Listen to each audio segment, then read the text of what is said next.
The Mad Lord examines General Seo, quickly discerning the puppet's strengths and weaknesses. He knows that, despite being expertly designed, its materials limit it to only a handful of 4-axis level attack. However, the truth is revealed. General CO is engineered to unleash a single ultimate strike at the pinnacle of its stage. The demonstration of its Azure Wing Heavenly Shatter astonishes everyone, especially as it channels a devastating, singular force. Tense discussion follows, with the Mad Lord scrutinizing the training of Kim Yon. It's pointed out that Yon has not yet fully mastered the Great One's teachings, particularly lacking the insight that comes from reaching the 3 flowers. Gather at the summit.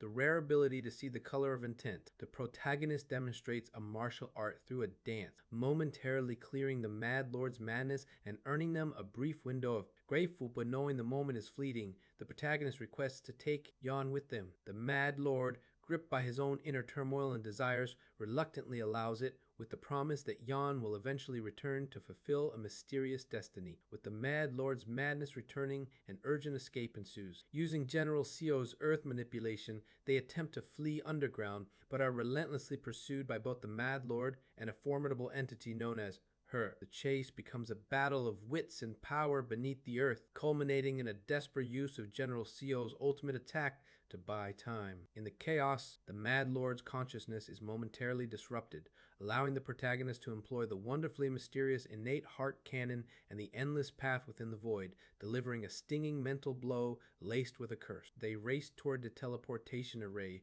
pursued by powerful 4-axis puppet, employing every trick and sacrifice, including using Yuenyu's blood body skin armor and embedding control circuits into a curse. The protagonist narrowly keeps the pursuers at bay. Just as they reach the teleportation array and trigger its activation, a green armored puppet breaches the barrier, grasping the protagonist's head at the last possible moment as they are engulfed in light. The high-stakes pursuit ends in a precarious cliffhanger, with escape nearly within grasp, but danger still close behind. In the midst of teleportation back to human territory, the protagonist is attacked by a green armored puppet at the 4-axis stage, which tries to pull out his soul. Despite the puppet's brutal grip, he resists by counterattacking through its circuits, but the puppet desperately clings on. At the critical moment, Oh Hyun Sok and Kim Yeon intervene, each lending their strength in unique ways. Oh Hyun Sok with his refined body, and Kim Yeon using her mysterious heart technique to force the puppet back. Members of the Azure Heaven Creation sect join in,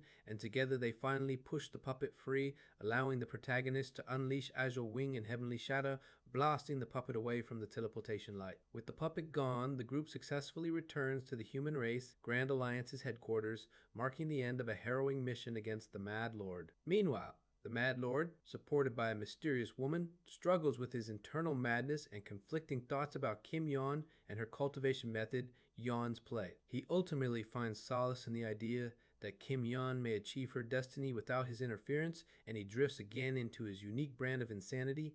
Grateful for the memories stirred by the recent conflict, back on Temporal Fate Island, Kim Yeon's identity as the Mad Lord's disciple brings unwanted attention and political maneuvering. The Golden Divine, Heavenly Thunder sect, and Black Ghost Valley both demand custody of her, promising compensation and threatening to reveal the secrets of Oh Hyun Seok and the protagonist if denied. Azure Tiger Saint, though displeased, discusses the limited training their own sect can offer Kim Yeon and the likelihood she will flee brutal cultivation methods. Despite the pressure, the protagonist refuses to send Kim Yeon to either sect, knowing their eventual destruction or turmoil in the coming decades. He negotiates with Azure Tiger Saint to keep Kim Yeon for 50 more years, reasoning that to ancient cultivators this is a brief span. Azure Tiger Saint agrees, but only if the trio protagonists, Oh Hyun Sok and Kim Yeon, serve as the vanguard in the impending invasion of the True Devil Realm, using a recent Devil's attempt to summon a Blood Yin Realm fiend as pretext for war. In the True Devil Realm,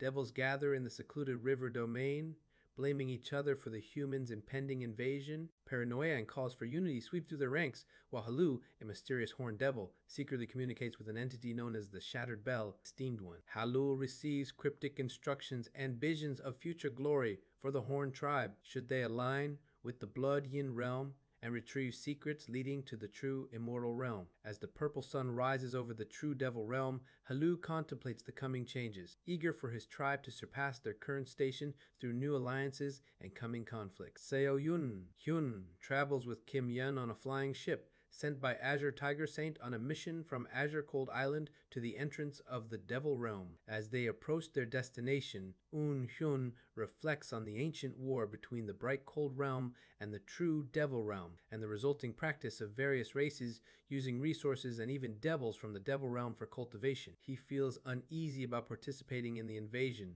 especially under the pretext of protecting Kim Yeon. Kim Yeon, sensing his distraction, sits with him on deck and, at his request, explains the history of Earth and their home country, contrasting it with the brutalities and strange realities of their current world. She recalls her memories of him from before their transmigration, his kindness, patience, reliability, and steadfastness in the workplace. Though these recollections help Yunhyun form a picture of his previous self, his own memories remain out of reach, as if torn away. Over the following days, both Kim Yeon and Hyun Suk share stories about him, filling the time as the ship continues its journey. Upon arrival at the Devil Realm's entrance, the group is greeted by a strange sight: immense black fog and writhing blood-red tendrils called devouring space grass, creating a portal into the Devil Realm. Hyun Woon, chief advisor from another sect, welcomes them and explains their mission to break through the dimensional barrier, plant treasures called vast cold jade within the Devil Realm, and gradually transform the land's energy to that of the bright cold realm, enabling further conquest. Yeon, together with over 1,000 disciples from Azure Cold Island, listens to the instructions and boards the formation that will help pierce the barrier. He begins to recover his cultivation, which had been depleted during his escape from the Mad Lord. As he cultivates, he meets Yeon Jin, a young disciple from the Golden Divine Heavenly Thunder sect. Yeon Jin expresses both admiration and envy, lamenting the limits of his own talent and the impossibility of reaching higher stages of cultivation. Eun Yoon encourages him, drawing from his own long journey and hard-won wisdom, though he keeps his true age and experience hidden. After a month of steady practice, Ian Hyun regains his peak core formation cultivation. With the expedition force still preparing and the breach into the Devil Realm yet to open, he resolves to seize this calm before the storm and attempt a breakthrough to the nascent soul stage, settling onto the formation to pursue enlightenment. A new understanding dawns regarding the hierarchy of dimensions known as planes, where those who reach the nascent soul stage can perceive and interact with higher planes, giving them overwhelming power over lower realms. The principle behind teleportation and attacks that weaker cultivators cannot even sense is rooted in this ability to distinguish planes. Drawing on a millennium of experience and the insights gained from the formless sword, the cultivation of chi and soul is channeled towards transcending into a higher plane, attempting to break through to the nascent soul stage. As consciousness and spiritual energy intertwine, the protagonist experiences a profound flashback, reliving memories from recent years all the way to forgotten times on Earth. However, the flood of lost memories proves overwhelming, and in the struggle to hold on to them, a heart demon is triggered, causing a violent backlash. To contain the heart demon, the protagonist explodes his own head, halting the breakthrough and dispersing the forming nascent soul. This reckless attempt and resulting injury do not go unnoticed. Hyunwoo arrives, furious at the lack of communication and the risk to the army's strength on the eve of the Devil Realm expedition. As punishment, the protagonist is ordered to remain headless until the expeditionary force conquers a region beyond the Devil Realm's barrier, a military law meant to serve as a warning to others. Despite the inconvenience and concern from comrades like Yeonjin, Kim Yeon, and Oh Hyun Seok, the punishment is not life-threatening for someone at this stage of cultivation. The protagonist reflects that although the flashbacks during attempted breakthroughs pass by too quickly to recapture lost memories, there is hope and persistence. The plan is set to challenge the nascent soul stage repeatedly, using each opportunity to delve further into the torrent of memories and find a way to recover what was lost. Months pass as the expeditionary force assembles, with spiritual energy pooled for a massive formation that will breach the Devil Realm. The protagonist, demoted for the time being, joins Yeon Jin's 10-man squad and provides support while quietly pursuing a new cultivation method. After years of research, a technique is developed that merges the Three Spirits technique and the Devil Legion. Terracotta Scroll, allowing the creation of artifact spirits within a Dharma treasure, avatars that can store echoes of memory and a fragment of cultivation. Using this method, the protagonist records the fleeting figures from flashbacks as artifact spirit, capturing the essence of people and moments that speed by too quickly to consciously grasp. Though the process is slow, each attempt brings more memories to be stored, offering a new path to reconstruct the lost path. Finally, the day arrives. The Grand Formation is activated under the command of the human race, Grand Alliance, tearing open the barrier to the true Devil realm. The invasion begins with cultivators advancing in organized ranks, their spirits high and weapons ready. As the humans pour into the Devil realm, the devils rally their defenses, and the epic war between the two realms erupts at last. The Devil race quickly forms a defensive formation, flooding the battlefield with devilish energy to block the human race expedition's advance. In response, the expedition reorganizes, sending forward their own devilish art cultivators to pierce the barrier,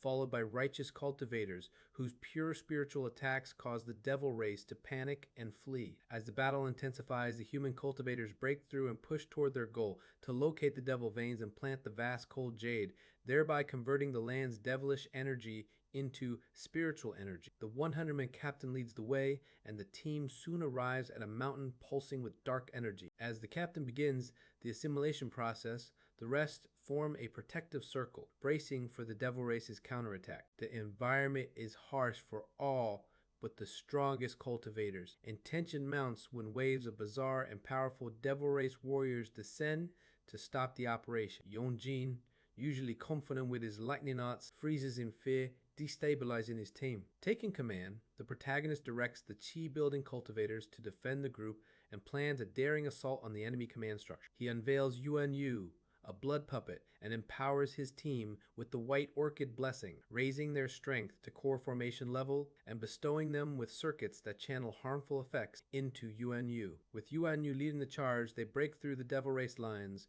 confront the enemy commanders, and face a nascent Soul Stage Shadow Devil. A fierce battle erupts. Yuan Yu's blood arts and the protagonist's secret Azure Wing technique overwhelm the powerful devil, cutting it down with the formless sword. They then capture the tentacled enemy commander, convincing it to call a retreat rather than surrender, and return to their unit as the assimilation completes. With the devil veins transformed into spiritual veins and victory achieved, the protagonist hears the announcement that all criminals in the force will be pardoned. Yet, amid the jubilation, he finds himself troubled by doubt, wondering if the conquest is just, especially as he sees the captured tentacled devil's anxiety and the human race's eagerness to consume their foes. As these doubts stir, his heart demon reacts, hinting that resolving this internal conflict might be the key to reclaiming lost memories and achieving true inner peace. After being recognized for his achievements in the Devil Race invasion, Seo Yun, Hyun is promoted to 100-man captain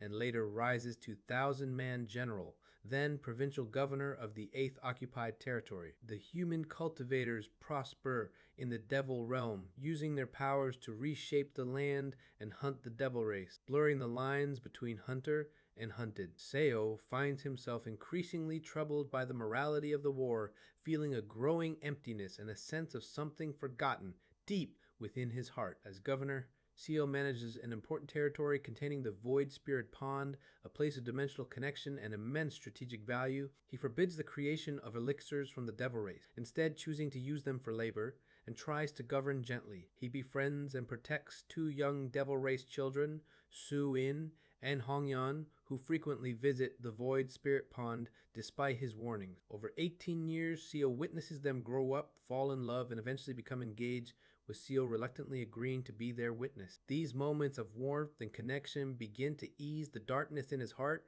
reminding him of lost memories and past love. However, as Seo prepares to enter seclusion to break through his heart demon and recover his memories, alarming news arrives. A true immortal has appeared in the human territories, obliterating Thunder Spirit Island and gravely injuring the integration stage, grand cultivators of the bright cold realm. This news has reached even the deepest parts of the Devil realm, signaling that integration stage cultivators from the true devil realm may soon join the war, marking a drastic escalation in the conflict. The stage is set for a new and far more dangerous chapter in the human devil. Great War. Great War. Tensions run high as the threat from the devil race escalates, their integration stage cultivators poised to shift the balance of the ongoing war. The governor, deeply troubled by the looming calamity, steps outside to contemplate the changing celestial energies, only to encounter Yanjin, whose demeanor and knowledge soon reveal something amiss. Upon confrontation,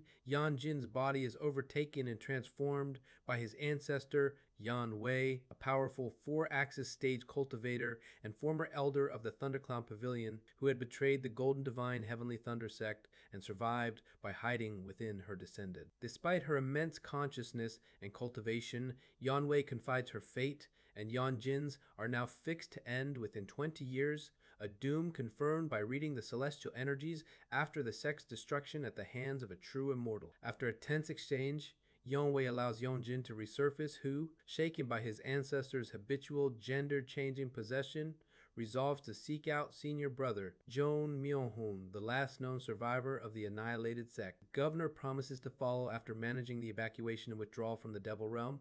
As orders from the human race, Grand Alliance demand relinquishing the outer territories and retreating to the fourth occupied zone. The retreat is a calculated sacrifice. 3 strategic void. Spirit ponds, coveted by all realms, are to be rigged with a devastating formation, ensuring their destruction and unleashing spatial storms to cripple the advancing devils, even if it means rendering large swaths of the occupied lands uninhabitable for generations. Yet, as evacuation plans are hastily set in motion, a chilling order emerges. The remaining devils in the territories are to be converted into devil pills for efficiency, rather than being driven away. The governor hesitates, caught between following the Alliance's merciless logic and his own conscience, as doubts about his loyalty simmer among his peers. Pressured from all sides to comply, he finds himself forced to make an agonizing decision, standing at a crossroads between humanity's brutal strategy and his own sense of right and wrong as the shadow of calamity draws ever nearer. Faced with a messenger from the human race, Grand Alliance demanding the conversion of devils into elixirs for humanity's benefit,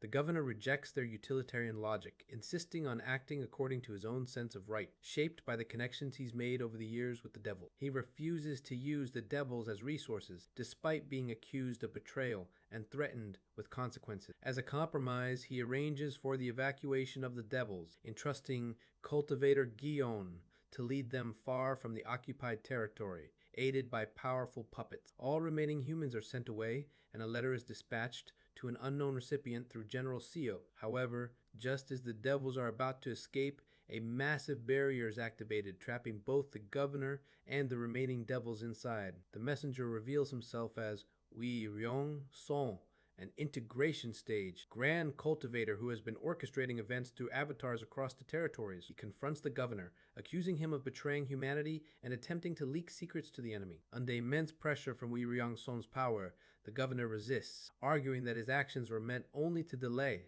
not to betray, and challenges the Grand Cultivator's motives concerning the recent disaster at Thunder Spirit Island, sensing underlying greed and shame. Wei Ryong Song admits the barrier is both a prison and a test, and that the governor will be judged by the Grand Alliance's inspector, who will likely convert the captured devils into resources. Alone and confined, the governor steels himself. He has 7 days before the inspector arrives. He resolves to use this time to either recover his lost memories or advance to the nascent soul stage, believing such advancement will allow him to break through the barrier and protect those he cares about. With determination, he prepares to challenge his limits, ready to risk everything to preserve the bonds he's formed. As countless memories rush by, the arduous challenge to reach the nascent soul stage begins anew. The journey is not just about strength, but about confronting the heart demon and questioning every motivation. Why seek lost memories? Why rebel against the so-called good, and whether the chosen path is truly just? The heart demon presses with doubt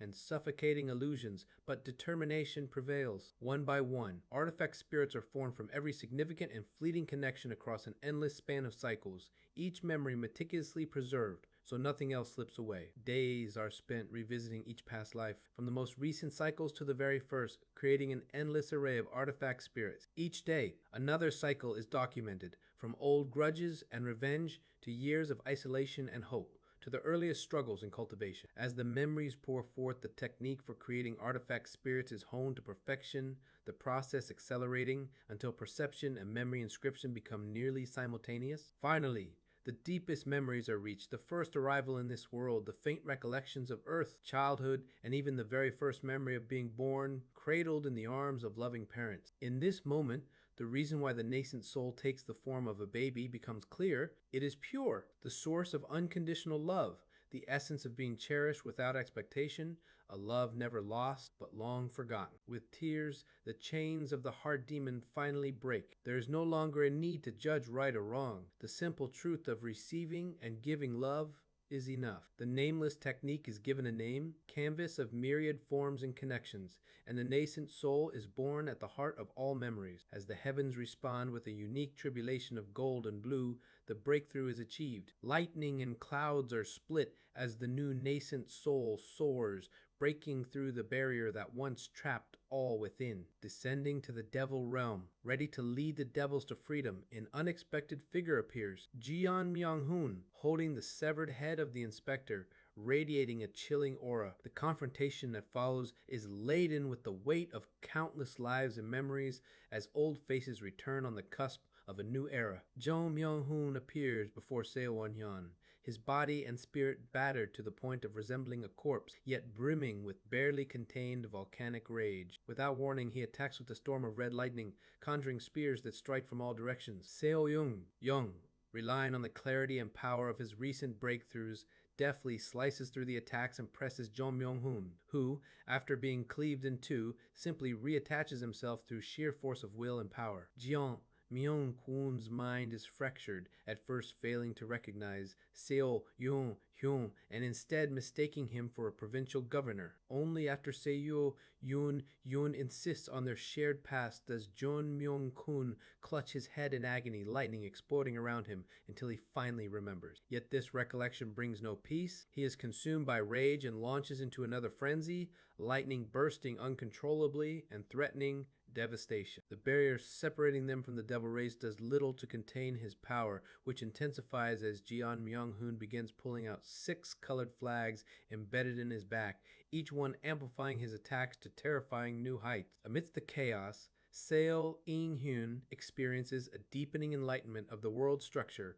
the 3 planes of chi, soul, and fate, and how all energy and consciousness are fundamentally one. This understanding merges his previous visions and allows him to perceive the intricate patterns of intent and energy, granting him precise insight into Jeon Myung-hoon's attack, harnessing the formless sword and his new vision. Seo Hyun weaves through the tempest of lightning, countering with increasing strength, culminating in the use of the Azure Spirit, Starlight Quintessence, Great Method. With a single galaxy-forged sword strike, he sweeps away the storm of red lightning. The aftermath leaves Seo In-hyun coughing blood from the effort, but he cleverly redirects the backlash to Yuan Yu, using him as a cursed doll to absorb the strain. Yuan Yu then drains the exhausted Jeon Myung-hoon's vital energy, leaving him collapsed and powerless. When Seo Un-hyun approaches, Jeon Myung-hoon, consumed by grief and fury, begs to be killed, warning that if he regains strength, his rage will drive him to massacre everyone. He lashes out at Seo Yun-hyun, demanding to know what he could possibly understand of such profound loss as blood-tinged tears and red lightning pour from him in one last anguished outburst.